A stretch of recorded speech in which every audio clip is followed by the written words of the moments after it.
In the last episode of the Fiorentina Career Mode, we found the club's next big talent, Daniel Romano, a left winger from Italy. Floriano Coman signed on a $5 million transfer, adding some much needed squad depth to the team. We had some entertaining fixtures, including a 4-3 victory against Monza in the Coppa Italia. Hey, what's going on, everyone? Flick here. Welcome back to another episode of our FIFA 21 Fiorentina Career Mode. This is episode number 2, where we'll be covering the second half and completing our first season with the club. Our campaign has gotten off to a decent start so far, still a few points out of Europa League qualification, but as long as we're top 6 in the league by the end of the season, we will be involved in European competitions next year. And I think a big part of our success has to do with how our squad has performed so far. Some of our younger players stepping up both in terms of their in-game performances, but also growing in their overall rating. Even our veteran and more experienced players haven't gone down too much in their overall, some of which have gone up +1, such as Bonaventura. He's 31 years old and still thriving. Some sad news though, despite Ribery being the current top goal scorer at the club, he's made the decision to retire at the end of this season, which means that we're only going to be able to feature him for this 1 year in the Fiorentina Career Mode. But of course, I will be looking out for his regen at the start of season 2. That is going to leave us with some important decisions to make regarding the future of Fiorentina. But I do want to take a moment to thank you all so much for the support on the first episode of this series. This comment summed up my thoughts pretty well. The start to a new career mode is always the beginning of a new era, and hopefully it will be a successful one for us here at Fiorentina. But if y'all want to continue showing your support for this series, make sure you drop a like on the video, leave a comment and get involved, and of course subscribe if you are new around here so you don't miss out on any future uploads.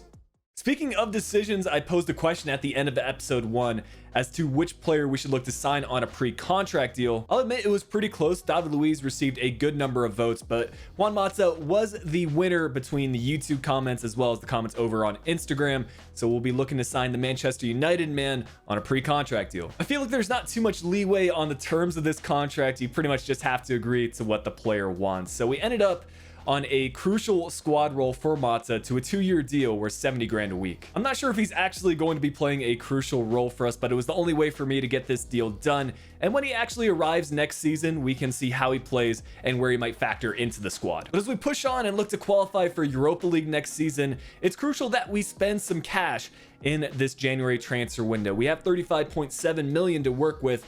And as far as current Fiorentina rumors go, they are looking to sign quite a few players from FC Porto. Although no deals have been completed at the time of me recording this video, 2 players really come to mind. There's the Portuguese midfielder Sergio Oliveira. However, we've got a lot of players in the center of the park. I don't think we need to improve at that position. The other player is Tecatito, the Mexican right midfielder. The overall rating at 83 would be a massive improvement to our squad, instantly becoming the highest rated player in our team. And I just like this as a signing in general. He has a real face in game. We do need to improve at right mid because Callahan is starting to drop in his rating. So we'll be completing this deal on a very reasonable fee, only paying 35 million for Tecatito, agreeing to a crucial squad role on a 3-year deal worth 80 grand a week. Recapping some of our other deals during this transfer window, we'll have 1 player going out on loan at the start of next season, and then 2 small fees for players leaving the club. Oliveira is going to Internacional, and Isaric will be joining another Serie A club in Sassuolo. And then of course we've got the 2 transfers coming in, one this season with Tecatito and Juan Mata joining us at the start of next year. Despite us spending a good amount of funds in January, we're just not able to keep up with some of the other clubs. 175.5 million spent for Juve. I think they've started to notice that Milan are currently leading the way for the table, and they're doing their best to catch up. In second, it will be Napoli, 81.4 million spent. Inter in third with 70.7 million. Roma with 67 million spent, adding quite a few quality players to their team. And we were just short of getting into the top 5. It was Lazio in 5th, 36.8 million spent. But as promised, we will be adding another Youth Academy scout to our network. It's Daniel Gasparoni, a 5-star scout from Italy. We'll be keeping our original scout in his home country for the entirety of this career mode, so that will be a permanent residency for him. But we'll be sending our new scout over to Argentina. I appreciate all the comments left in the last episode, so now we have a few options to choose from in the future. But this network will be in Argentina for 6 months, looking for a physically strong player. I think this will bring back a pretty wide network of youth academy players. Ideally, we would be able to find a striker. That would kind of be an ode to Fiorentina's past. Gabriel Varitusta is the club's all-time leading goal scorer. So if we could find a number 9 sort of striker, that would be incredible. Some updates though on development plans. Amrabat has secured his place as the starting center defensive midfielder in the team, and it actually did give him a +2 in his overall rating. It also qualifies him for the defensive midfield depth plan, which is one of the best ones in FIFA 21 in my opinion. We're also going to do some work on Tecatito's stats as he'll be switching to the wide midfielder depth plan, helping out a few of his pace, passing, and dribbling attributes. We've got a busy month ahead though. 3 fixtures against AC Milan in the month of January. We will be playing the one in the Coppa Italia as we look to advance in that competition, as this will be the squad that tries to get us into Europe once again. It's been a few years for Fiorentina, but I think this team is capable of it. Also, after looking over some of the comments in the last episode, I've updated some of our instructions and tactics. Ribery now drifting wide and looking to get in behind the defense. That should open up some more space for our midfielders to get involved in the attack. We're also going to be updating our wingers to come back on defense. That is going to hopefully help us concede fewer goals, which was sort of an issue in the last episode. As we make any future signings, we might do some micro updates to the tactics, but I'm pretty happy with our current set, and I think we're ready for the gameplay.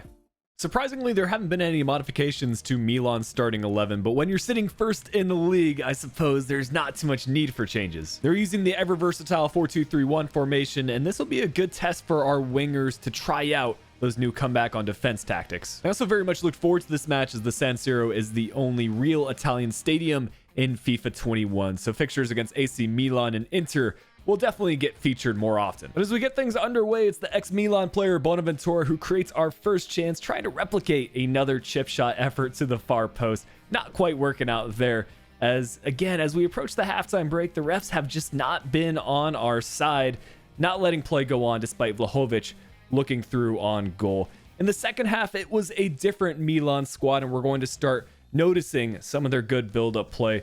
Finding Salamakers here, who holds off the defender enough to play through Çalhanoğlu, and it will be a rocket into the back of the net. 59th minute, Milan take the lead. Back in the day, Çalhanoğlu had a 5-star weak foot, but he's still very much capable on that left foot. It's going to be all or nothing as the clock starts to trail down. We're trying to get possession back, and we do manage to win the ball back in the 90th minute. Milinkovic finding Tecatito, now through to Callahan, has some options in the middle, and we have players running forward. Kwame finding Biragi on this pass. I was actually looking for Amrabat, because Biragi definitely not known to be the best player in front of goal. He's more of a defensive presence, and I think that ultimately is what cost us. Again, the ref not letting us play on as the match ends. I would have liked seeing us progress to the later stages of the Coppa Italia, but Milan are always going to be a difficult opponent. So now our full focus will turn towards Serie A. And speaking of the league, a lot of the upcoming fixtures will be against mid-table sides as we look to pick up crucial points in these sort of matches. Lazio are a great example, hovering right around the same position in the table as we are, looking to qualify for Europa League. They have been busy in the transfer market, adding the French midfielder Tolisso. It's not often that we play in this kit, but that may mean we have a different match in store where we can pick up a favorable result against Lazio. Immobile is a perfect example of one of those high-rated players that Lazio have managed to retain in the squad. He started the build-up play, finding Lazzari into Tolisso, who opens up the scoring for Lazio just 12 minutes in. Dromgoski doing everything he could have there to prevent the goal, but closing down the space and the angle wasn't enough. Ribery looking to respond right away. We're just a few minutes later, and he will be drawing a penalty kick inside the box. I felt like this was the correct call, just getting tripped up on one of those feet, and that is going to be a PK every single day. Vlahovic will be the one to take this penalty kick. Our number 9 has been assigned the duty as he looks to increase his Serie A goal scoring over the course of this season. I think he scored 1 PK already, and he's going to add another one here. Not getting the time finish down, but still getting the goal. We're all the way forward into the 70th minute now. Not too many highlights in this match as Ribery playing through Vlahovic into Castrovilli, who tried chipping the keeper. Again, very good defensive abilities from both us and Lazio, as this match is only going to end in a 1-1 scoreline. That's one thing I've noticed from playing in the Italian league. The defenses are arguably the strongest part of our opponent's sides, and it's a welcome challenge compared to some of the previous career modes I've done. As the Serie A season inches closer and closer towards its end, we have arguably the biggest fixture of our entire campaign. It's a home match against Torino, and as you can see from the league standings, they sit 6th We sit 7th, just 3 points separating us. That means a win should move us into a top 6 and Europa League qualification position. Torino have actually struggled quite a bit in Serie A, but their main player up top will of course be Andrea Belotti, who, depending on how results go throughout this career mode, if Torino continue to struggle, then maybe we look to sign him as a potential Ribery replacement. But our current focus will be on the present, one of the last times this selection of players will be on the field at the same time. Let me just say now that this match ended up being one of the most entertaining fixtures I played all season, so you all are in store for some great highlights. We do get off to a fantastic start in this one, as apparently this was a penalty kick call. Let me know in the comments if you thought that was actually a pen, as it looked like the defender just stepped on Ribery's foot after the fact that he had shot. But of course, we'll take this chance to potentially go 1-0 up inside of 11 minutes. Vlahovic yet to miss so far this season, trying to keep that 100% conversion rate. Of course he'll do so. The yellow time finish, Sirigu rooted, and we'll take the early 1-0 lead, keeping the tempo going as Vlahovic wins back possession inside of our opponent's half. Now playing out wide to Castrovilli. We're switching from one end to the other. Bonaventura on his left foot. Doesn't matter, as again, Sirigu rooted, but this was an incredible finish. I thought, why not have a go, see what Bonaventura can do. You guys know he can score from the midfield, as he will double our lead here. We've already seen in this career mode that a 2-0 lead does not guarantee a win. In our first fixture, actually, we were 2-0 down against Monza. We ended up coming back and winning that match. So I'm not getting too ahead of ourselves, trying to keep our clean sheet as long as possible, and Drumgolski doing everything in his power as well. 2 big stops there on the Torino attack. Now it's Kouame, who his acceleration is probably his strong suit so far. It's just his finishing inside of the box definitely needs some work. Tecatito with a long shot effort, saved by Sirigu.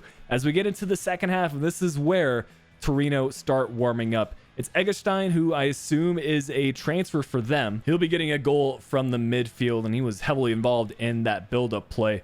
Now it's going to be Eggestein playing through Zaza, and a goal and an assist for Eggestein.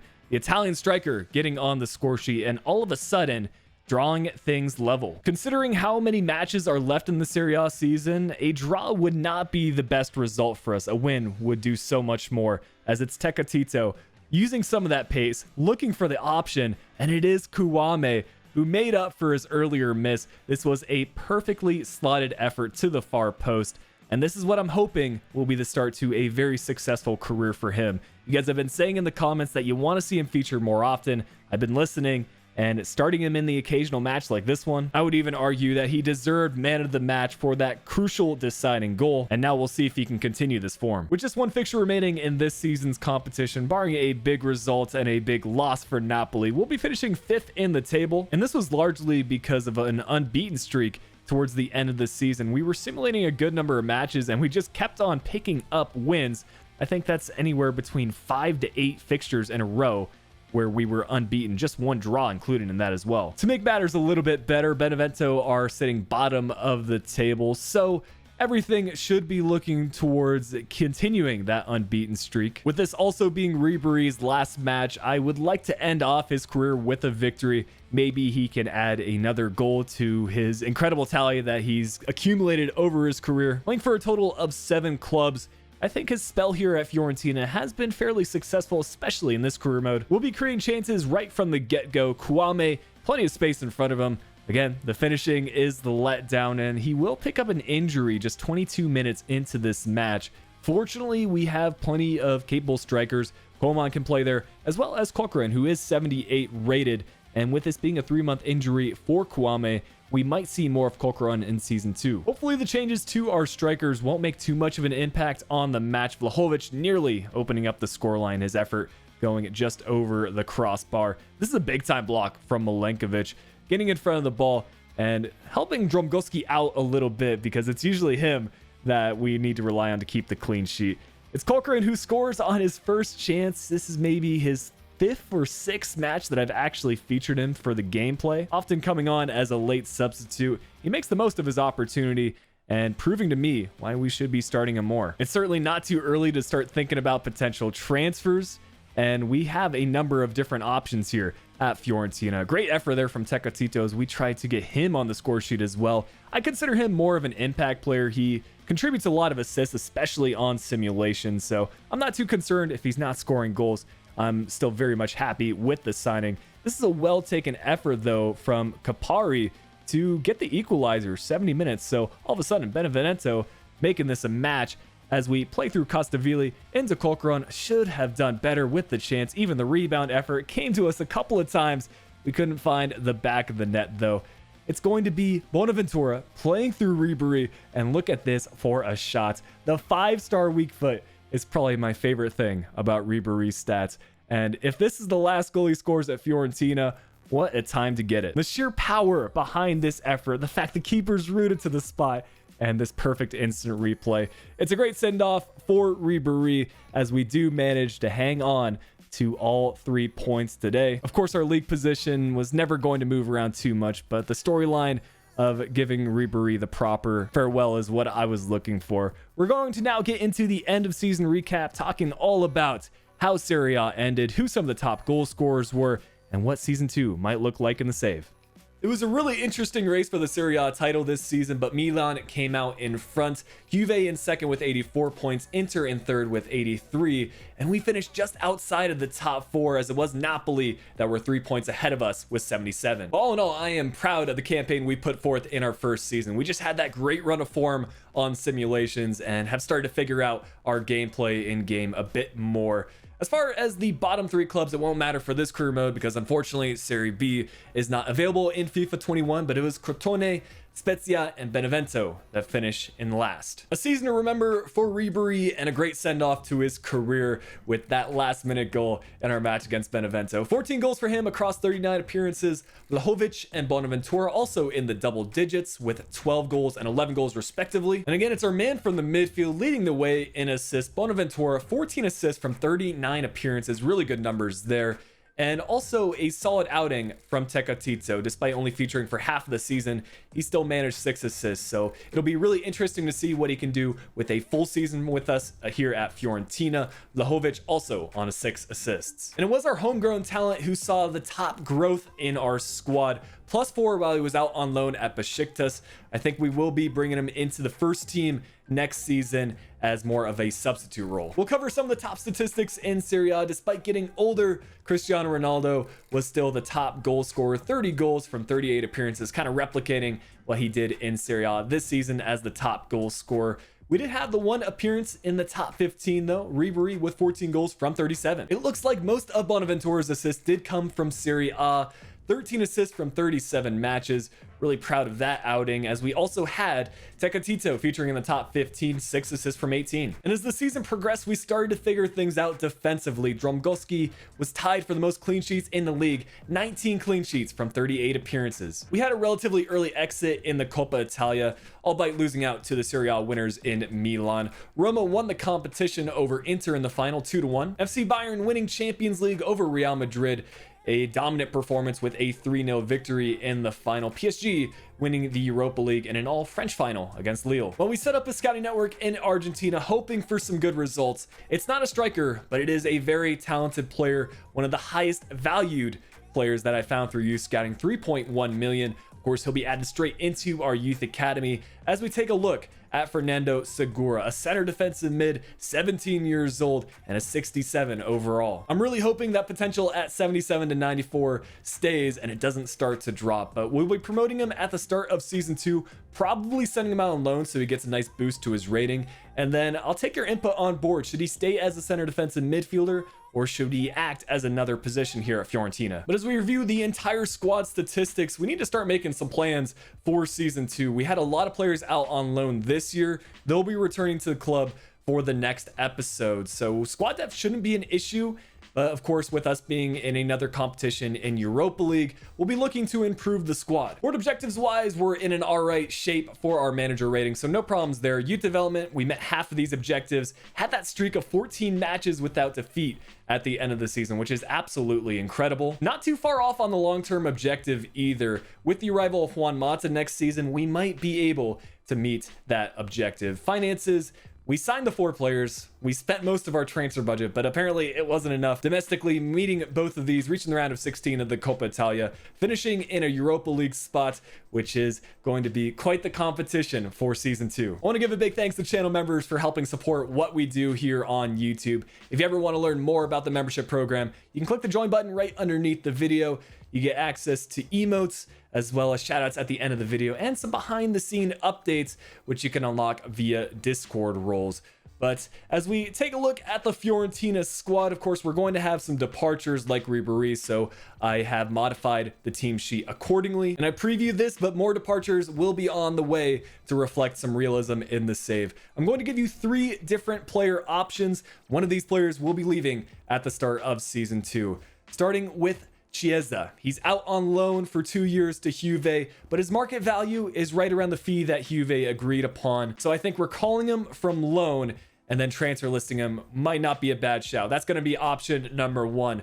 Your second option is, again, one of the players that performed really well for us this season, and I think is starting to attract interest from other clubs in Serie A and around the world. It's Dromgoski. And finally, a different kind of player, but because he had such an excellent season, leading Serie A in assists, netting goals, I think Bonaventura will probably also start to field some offers. So out of those 3 players, which one would you like to see me transfer list and have departing the club? Let me know in the comment section. I'm also going to be making a post over on Instagram so you can interact there. But that's going to wrap things up for today. Again, massive thank you for all the support shown so far on this Fiorentina Career Mode. I'm having a lot of fun recording it. Hopefully y'all are enjoying it as well. Make sure you leave a like on the video, subscribe to the channel if you're new around here. But until next time, this has been Flick. I'll be talking to y'all again soon.